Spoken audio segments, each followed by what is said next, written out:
kita tetap hidup tetap berlanjut ke depannya, jangan pernah berhenti untuk berpikir atau berkarya. Intinya kreatif aja terus. Unmesh sejauh ini sih masih seperti biasa sih, walaupun pandemi bisa tetap ngeluarin karya, walaupun nggak tahu wadahnya di mana, tapi SRN kali ini membuat wadah dan komplit. Apresiasinya luar biasa dari segi karya, untuk segi konsep kita dilibatkan banget. Ini terbayar sih beberapa event ke depan. Semoga bisa belajar dari pandemi. Merasa kesulitan nggak sih ketika akhirnya pengalaman ini kan seluruh dunia ya mengalami seperti ini, Ame sendiri tapi tetap berkarya, mengalami hal yang sedikit berbeda tapi tetap berkarya. Iya, jadi emang sempat juga ada kepikiran buat jangan dulu berkarya di era pandemi ini. Tapi musisi itu senjatanya di karya. Walaupun emang semua tuh nggak bisa ada tempat untuk menikmati wadahnya kita konser gitu, tapi tetap mereka masih bisa lihat di aplikasi digital manapun yang bisa melihat kita, dan itu nggak bakal berhenti. Kita sembuhin aja terus karya, terus selalu menunjukkan karya-karya terbarunya, dan fokusnya benar-benar berkarya, bukan nggak ada duit jadi harus berkarya gitu. Ya semua merasakan hal yang sama, jadi jangan pernah berhenti bersyukur dan terus melakukan bagian-bagian kita masing-masing. Salah satu wadah juga SRN ini adalah bentuk salah satu wadah di mana banyaknya musisi bisa bernyanyi, bisa juga tetap berkarya. Ini seperti apa nih? Dapat support dari SRN? Saya sangat apresiasi buat SRN karena melihat dari pembicaraan tadi itu ada 24 agenda nanti ke depan saya acaranya. Jadi ini benar-benar dikonsepkan seperti yang Ibu Sonya bilang, sama Opa juga bilang, bahwa mereka melakukan ini karena mereka tuh respect sama semua semua musisi. Habis itu ada tim produksinya, jadi mereka mikirin banget tuh. Jadi yang terkecilnya kan kita dalam tim musik itu cuma bukan penyanyi doang, ada tim bandnya, nanti ada produksinya, ada fotografernya, nanti ada teknisnya, krunya. Jadi emang itu dipikirkan SRN banget, dan ya terima kasih banyak karena itu nggak banyak dipikirkan oleh orang-orang. Jadi semoga ini bisa menjadi batu loncatan dan bisa dilirik banyak orang, penyelenggara event, bisa menjadi contoh sih. Ini diapresiasi di berbagai aspek. Dan ini juga menjadi ditunggu-tunggu sama Unmesh untuk konser pribadi nggak? Di wadah SRN? Ya sebenarnya kita ada konsep, dan kita ada plan di waktu terdekat kita bakal bikin konser intimatenya Unmesh dan sama SRN mungkin di akhir tahun ini. Ya semoga aja bisa dinikmati banyak orang dan semoga bisa menginspirasi. Jadi ada yang bilang tadi jangan hanya menginfluence, tapi bisa menginspirasi juga banyak orang, karena ya itu bisa menjadi berkat juga. Rasanya konser di virtual seperti itu gimana sih Mas? Pasti ada euforianya pasti. Jadi ada enaknya, ada nggak enaknya.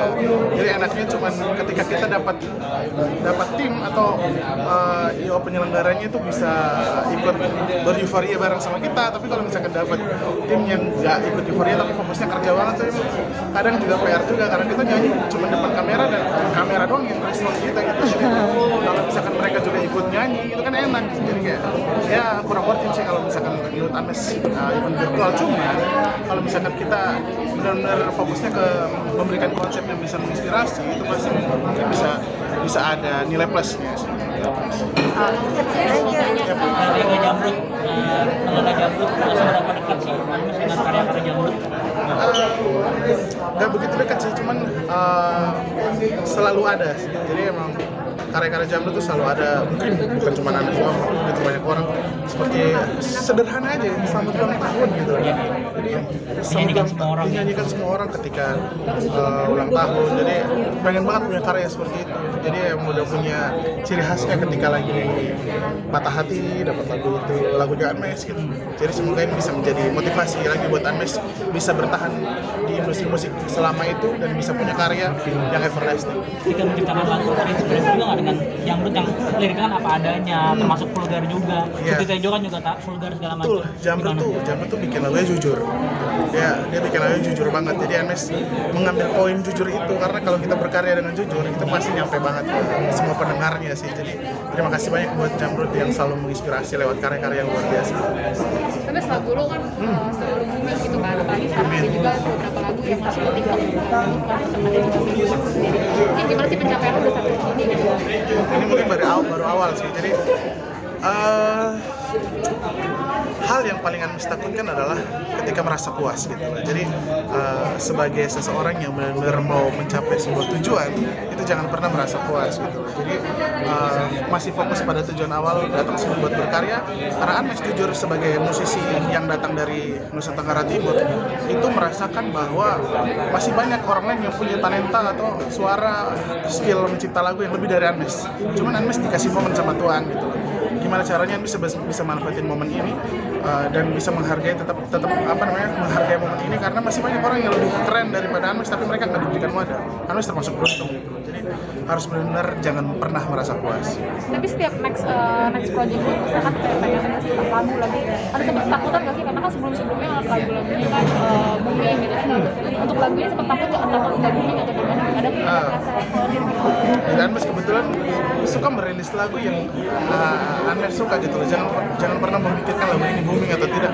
Dan sempat juga ngobrol sama label, sama manajemen, mereka tuh punya target dan sebagainya. Anmes cuma bilang, Anmes nggak punya target. Tugas Anmes di sini cuma berkarya, kalian memberikan wadahnya. Pokoknya sampai kapanpun kalian masih memberikan wadah, Anmes tetap berkarya gitu. Jadi nggak pernah mikir lagu ini nggak booming, lagu ini booming atau tidak. Jadi berfokusnya buat membahagiakan orang lewat karya-karya jujurnya Anmes gitu loh, yang belajar dari Jamrud. Ada yang bilang Anmes itu tepat pada zona nyaman karena selalu melakukan lagu-lagu galau. Oke. Nggak berani lagu-lagu galau kayak genre di Jamrud itu mau coba kita gimana? Jadi emang kebetulan udah dirilis di Januari kemarin. Judulnya tiba-tiba, itu emang sebuah jawaban buat teman-teman yang selalu bilang kalau Anmes tuh rilis lagu galau gitu. Anmes sempat rilis lagu dengan groovy 90s, dan itu kebetulan puji Tuhan alhamdulillah juga masuk ke AMI Award kemarin. Walaupun nggak dapat, tapi Anmes sangat merasa diapresiasi karena karya-karya yang jujur itu pasti diapresiasi. Jadi Anmes berterima kasih banyak buat industri musik Indonesia yang selalu mensupport karya-karya sederhana dari kami musisi-musisi Indonesia. Anmes, bocoran dong terbaru, single terbaru seperti apa, prosesnya seperti apa, apa sudah jadi atau Oke. gimana, bicara tentang apa? Single terbaru Baru Anmes, lagi? ya, single terbaru Anmes ini bakal dirilis di 3 Desember. Judulnya Ego. Jadi spesial buat kalian yang punya hubungan yang suka toksik gitu. Jadi pas banget lagu ini buat kalian. Jadi Anmes membuat lagu ini berdasarkan pengalaman pribadi. Jadi semoga bisa terwakilkan. Karena setiap bikin lagu, liriknya tuh selalu kayak gampang izin sering juga. Nah itu lo tuh setiap bikin lirik lagu itu terinspirasi. Jadi emang itu berawal dari jujur sih. Jadi kalau kejujuran membuat karya itu pasti semuanya keluar dengan natural. Dan Anmes juga bikin lagu, setiap bikin lagu tuh harus benar-benar Anmes pernah ngalamin. Jadi kalau nggak pernah ngalamin, Anmes nggak berani gitu. Saya nggak berani mengarang sebuah cerita akhirnya dibikin menjadi sebuah lagu. Itu hal yang ya dihindari juga, karena emang balik lagi ke karya dari hati itu pasti nyampe ke hati. Jadi bisa dibilang terus